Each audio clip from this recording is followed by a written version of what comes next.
Nous allons maintenant voir comment on gère les objets de type texte dans Blender. Donc encore une fois, je pars de la scène de base et je vais supprimer le cube. Ensuite, je vais ajouter un nouvel objet de type texte, donc add puis texte directement.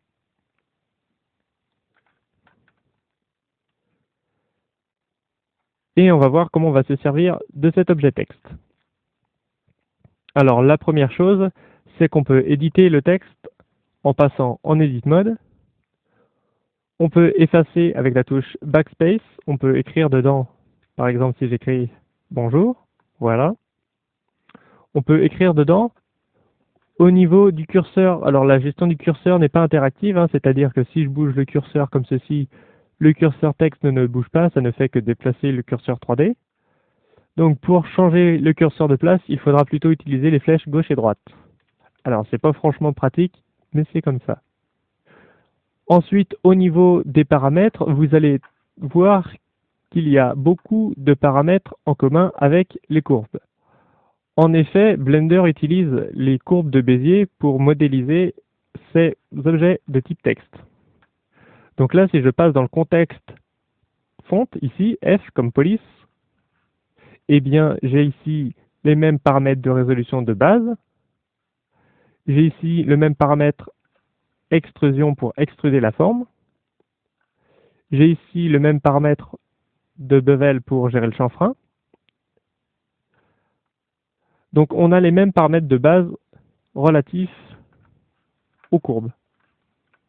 C'est une première chose. Nous allons maintenant nous intéresser aux paramètres plus spécifiques des objets texte, à commencer par ce qu'il se trouve dans l'onglet Font. On peut choisir une fonte, alors soit si elle a déjà été ouverte dans la liste, soit aller la chercher de manière externe en cliquant sur le dossier. Et de cette manière, on peut aller chercher une des fontes qui est installée sur l'ordinateur. Donc dans mon cas, comme je suis sur une machine Windows, je vais trouver les fontes dans Windows, puis Fonts. Et à cet endroit, j'ai accès aux polices qui sont installées sur le système. Donc je peux choisir l'une d'elles. Et comme vous le voyez, quand j'ai validé, j'ai l'utilisation de la fonte. Donc en fait, il y a une fonte par type, donc bold, italique et bold et italique. C'est dans le cas où on a plusieurs fichiers TTF par type. Dans ce cas-là, on peut aller les chercher pour les types particuliers. Il y a le paramètre size ici qui permet de changer la taille de la fonte. On a shear qui permet d'incliner en avant ou en arrière, donc faire une sorte d'italique, mais dont on peut changer le sens. Donc en arrière, ça donne ceci, et en avant, ça donne ceci. Donc on peut forcer de l'italique. Je vais remettre à 0.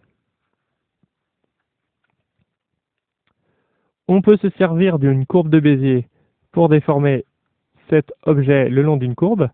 Donc je vais ajouter une nouvelle courbe de Bézier, add curve, puis Bézier. Je vais retourner dans les propriétés du texte et dans le paramètre text on curve, je vais aller chercher la courbe qui va me servir à déformer. Donc là, si je choisis Bézier curve, eh bien comme vous le voyez, alors je vais peut-être, voilà, j'ajuste la taille pour que ce soit plus lisible. Donc en fait, il utilise la déformation de la courbe pour déformer l'objet texte.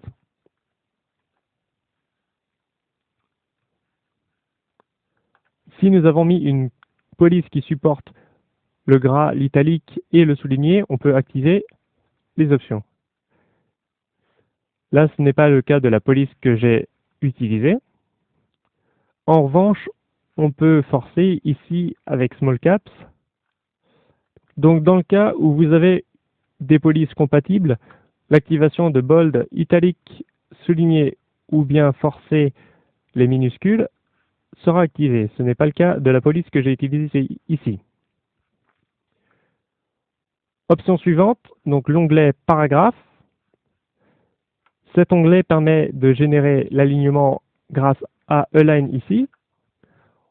On a un alignement à gauche, mais il peut être centré, à droite, justifié ou flush. Alors, justifié, c'est pour ajuster l'espacement entre les mots pour s'adapter à une certaine largeur, alors que flush, c'est un peu la même chose, sauf qu'à la place d'ajuster l'espacement entre les mots, on va plutôt espacer chaque lettre. Donc justify ou flush. Voilà pour l'alignement. Maintenant, au niveau de l'espacement entre les éléments, on peut gérer l'espacement entre les caractères. Donc ici, c'est à 1. Si je veux réduire l'espacement ou l'agrandir, je peux utiliser ce paramètre. On a Word qui permet de gérer l'espacement entre deux mots. Donc là, je vais en rajouter un autre.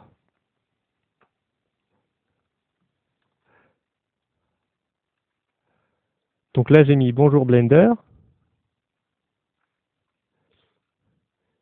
Je vais enlever la courbe pour qu'on voit un peu mieux ce que je suis en train de faire. Je vais remettre l'espacement des caractères à 1 comme c'était tout à l'heure. Et là, vous allez pouvoir voir l'espacement entre les mots grâce à Spacing Word. Et enfin, dans le cas où on a plusieurs lignes, donc là, je suis en édition, j'ai fait entrer et j'enchaîne les lignes. Et donc, si je veux gérer l'interlignage, hop, je change ce paramètre.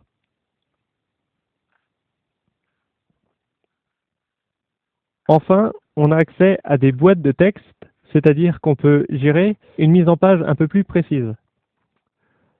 Donc là, si je me mets en Edit Mode pour voir les limites des boîtes, eh bien, en fait, on va voir que dans ici Text Boxes, il y a déjà une boîte qui a été ajoutée. Pourquoi elle est désactivée? C'est parce qu'en fait, sa largeur et sa hauteur, par défaut, sont à 0. Si j'augmente la largeur ici, vous voyez que j'ai des pointillés qui symbolisent la boîte. Si je change la hauteur de la boîte, comme ceci,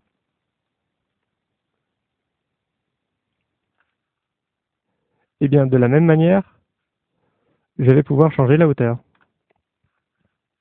L'offset, c'est pour décaler par rapport à l'origine, donc en X ou bien en Y. Je vais remettre à 0 les deux. Et donc là, j'ai volontairement fait dépasser le texte de sa boîte d'origine. En effet, les boîtes ne sont pas limitatives, elles servent strictement à la mise en page. Si j'ajoute une nouvelle boîte de texte avec Add Text Box, en fait, ça a copié les paramètres précédents. Donc maintenant, si je décale sur X la deuxième boîte, vous allez voir ce qui se passe. Eh bien, je crée une deuxième colonne. Donc tout ce qui dépassait du premier cadre se retrouve reporté dans le deuxième. J'aurais pu faire une troisième colonne, une quatrième, etc. Et ça conclut l'utilisation des objets textes.